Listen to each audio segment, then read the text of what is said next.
Sa ngayon, itong Magnolia nakafocus sa mga big men nila. Pero hindi na rin natin matatanggi na yung kanilang backcourt ay matanda na. Itong si Pauli, injury prone pa. At si Mark Baroka, 38 years old na yan.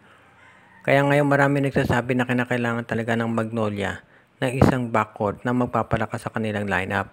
At ang nakikita natin na pwedeng kunin nila dyan ay itong si Cedric Barefield. Ilang taong nang nababalita itong si Barefield na magpapadraft sa PBA, pero this year mukhang totohanan na talaga, nasasali ito.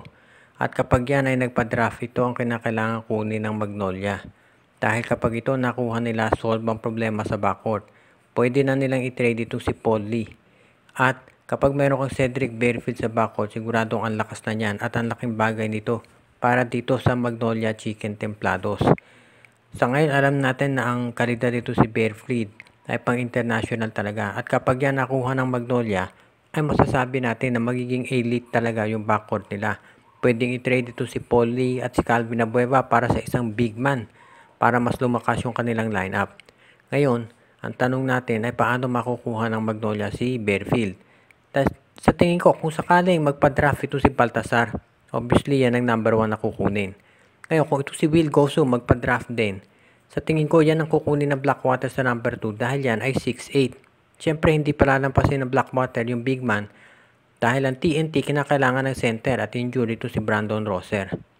Samantala naman, kung ganyan mga mangyari, number 1 si Baltasar at number 2 itong si Will Gosum. Malamang number 3 ito si Cedric Barefield. At kapag ito si Barefield ay nandyan na, pwede nang i-trade ng Terra Firma yan. Terra Firma kukuha dito kay Barefield, pero ite-trade din nila. Kaya sa tingin ko magiging okay naman yan kung sakasakali. Dahil sa ngayon, nakita natin na ang laking bagay kung makuha ng Magnolia yan. Sa panig ng Terra Firma naman, alam natin na kung mawawala itong si Stephen Holt dahil ang balita nga mapupunta sa Barangay Ginebra, kinakailangan nila ng point guard. Ang bagay sanang kapalit nga dyan ay itong si Cedric Barefield.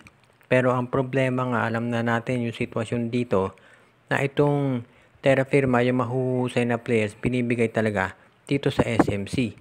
So sa panig naman ng Magnolia, kung sino man yung makuha mo, syempre tatanggapin mo na yan. Kung ano man yung decision ng management, labas na yung mga players at coaches doon. Basta kung sino yung makuha nilang player, yun ang gagamitin. Kaya tignan natin kung ano ang gagawin ng Magnolia Chicken Templados ngayon. Pero sa tingin ko, kung ang Magnolia ay may oportunidad, dapat mag-trade sila ng mga players para makuha yung first round pick ng Terra Firma kapag sumama sa draft itong si Cedric Barefield at ito ay dapat nilang kuunin kaagad.